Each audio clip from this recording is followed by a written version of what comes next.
warahmatullahi wabarakatuh. Waalaikumsalam warahmatullahi wabarakatuh. Selamat siang anak-anak. Siang, Bu. Gimana kabarnya hari ini? Alhamdulillah. Alhamdulillah. Semoga semuanya dalam keadaan sehat dan tetap semangat mengikuti pembelajaran. Sebelum kita memulai pembelajaran, kita berdoa terlebih dahulu dengan membaca basmalah bersama-sama. Bismillahirrahmanirrahim. Oke, sebelum memulai pembelajaran, coba lihat kanan kiri kalian, apakah ada bangku yang kosong? Banyak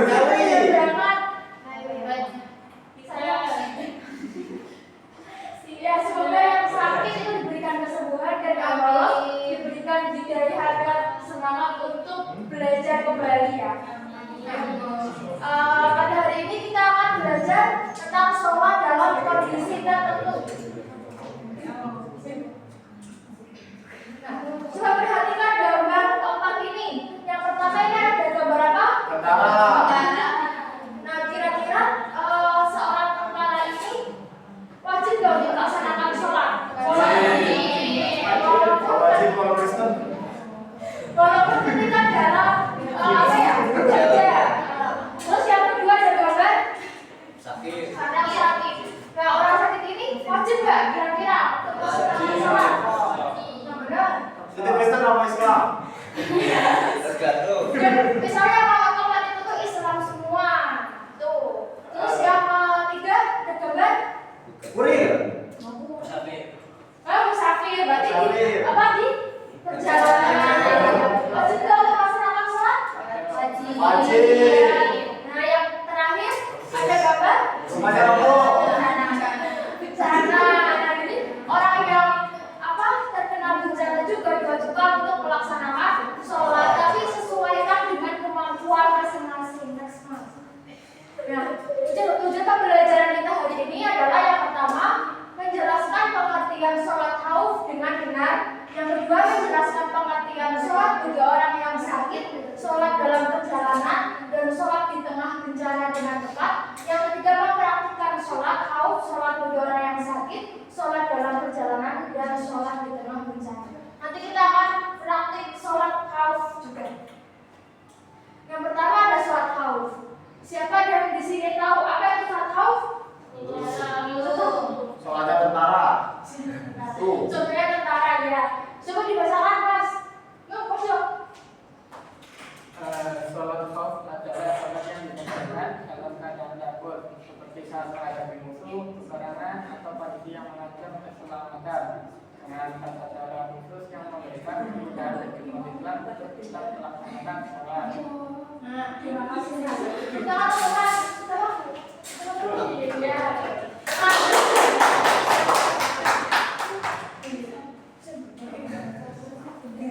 Oh, beser.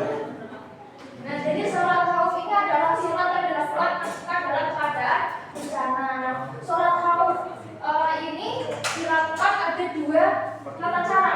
Yang pertama pada baris pertama itu jadi ada dua baris pertama. Yang pertama itu sholat. Jadi nanti kita praktek aja sudah jelas ya. Yang kedua ini untuk berjaga-jaga. Nah, sholat khauf ini di apa ya? Ada dua macam juga. Jadi yang pertama itu sholat khauf ketika musuh ada di apa? Ya, di depan kiblat. Ya, di depan kiblat. Yang kedua itu di arah selain kiblat. Nah, nanti kita akan praktiknya yang di depan kiblat aja. Next Mas. Yang kedua ada sholat dalam keadaan sakit. Nah, siapa yang di sini ketika sakit tidak sholat? Simba saya dulu. Simba saya dulu. Pas sakit nggak sholat dia. Oh, tidak sakit. Koma soalnya. Nah, kira-kira orang yang sakit ini wajib nggak melaksanakan sholat? Wajib. Wajib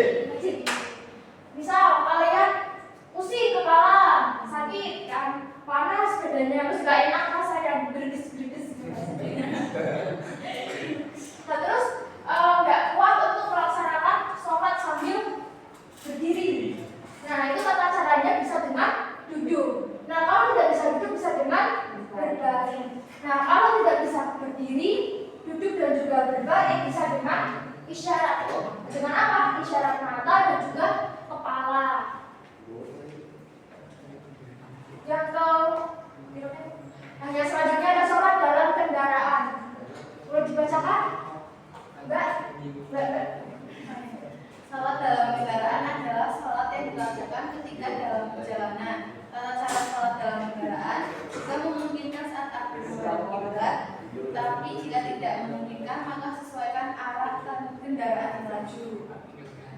Oke, terima kasih Mbak. Selamat untuk Mbak. Tidak. Nah, soal dalam kendaraan. Ketika kalian pernah kan bepergian jauh? Karena ini kendaraan umum kayak bis itu.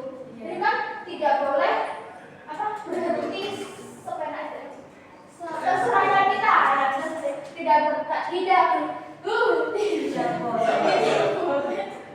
tidak boleh berhenti terserahnya kita. Nah kan, berarti cara sholatnya bagaimana? Disesuaikan dengan kemampuan, yaitu sholat di dalam kendaraan. Nah, tata caranya bagaimana? Jika memungkinkan dalam ketika takbir itu menghadap kiblat, tapi jika tidak memungkinkan, itu boleh dilakukan sesuai dengan arah kendaraan melalui diri, tidak boleh dipaksakan. Misal kiblatnya mana nih? Sini kok. Bisa kiblatnya sini, terus arah kendaraannya melajunya ke belakang, terus kalian muter, nggak usah kayak gitu, kan itu maksudnya hidup. Sesuaikan saja dengan arah kendaraan. Terus yang terakhir, sholat dalam keadaan bencana. Boleh dirasakan supaya harus baca aja. Sholat dalam keadaan bencana adalah sholat yang dilaksanakan ketika terjadi musibah atau bencana, sehingga seseorang tidak dapat melaksanakan sholat dengan tata cara yang sempurna seperti biasanya. Nah, terima kasih untuk Mbak Raja. Nah, sholat dalam keadaan bencana itu adalah sholat yang dilakukan ketika seseorang itu terkena bencana. Bukan berarti waktu gempa terus kita sholat, itu bukan seperti itu. Tapi kita prioritaskan keselamatan dulu. Nah, semisal kalau sudah aman tempatnya untuk kita mengungsi, terus secepatnya kita harus melaksanakan sholat. Jadi Islam itu tidak memberatkan, tapi meringankan. Namanya adalah rukhsah. Nah, selanjutnya kita akan berangkat ya. Ibu ingin ada berapa? 5 anak wajib. Ayo, siapa? Imamnya? Sabi mas. Berapa orang? Berapa jadi kan? Berapa? Iya, 5 guys. Oh, jadi 5. Terus? Berarti 1. Cewek semua. 5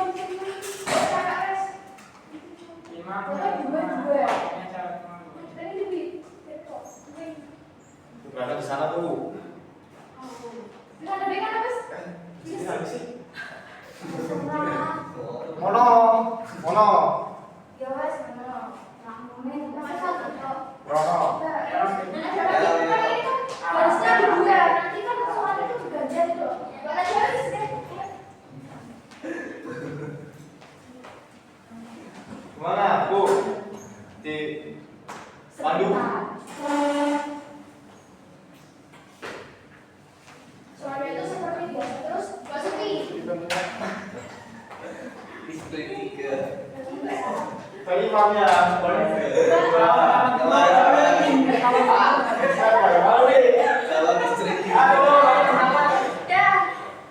Empat istri saya.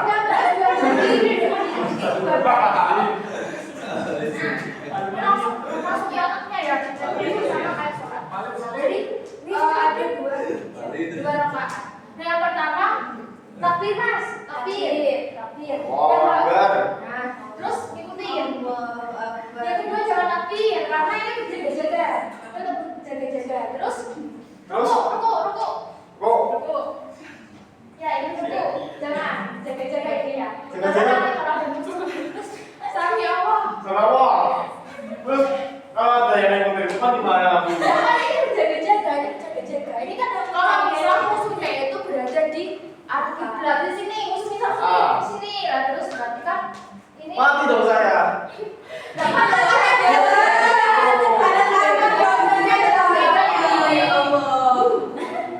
Terus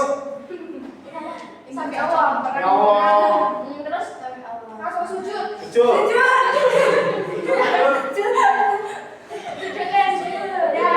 Jujur. Ya.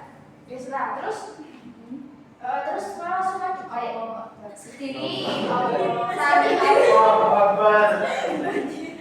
Berdiri. Nah, terus gantian yang belakang itu takbir yang di sini. Penjaga. Ya, jadi gantian. Oh, berarti satu rakaat gitu. 2 rakaat tapi ini kan imam tetap ya. Iya, maksudnya saja sholat. Nah, terus sekarang terus ruku. Tuh. Ruku ya jaga-jaga. Oh, berarti yang itu belakang. Hah? Ya kan kan jaga-jaga. Ya. Terus saya sampai Allah. Sampai Allah. Allah.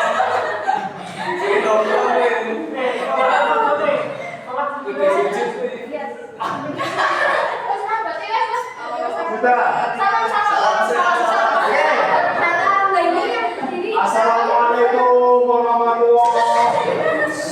Assalamualaikum warahmatullahi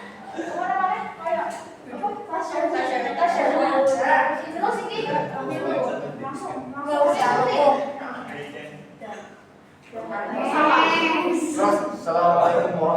Masya Allah.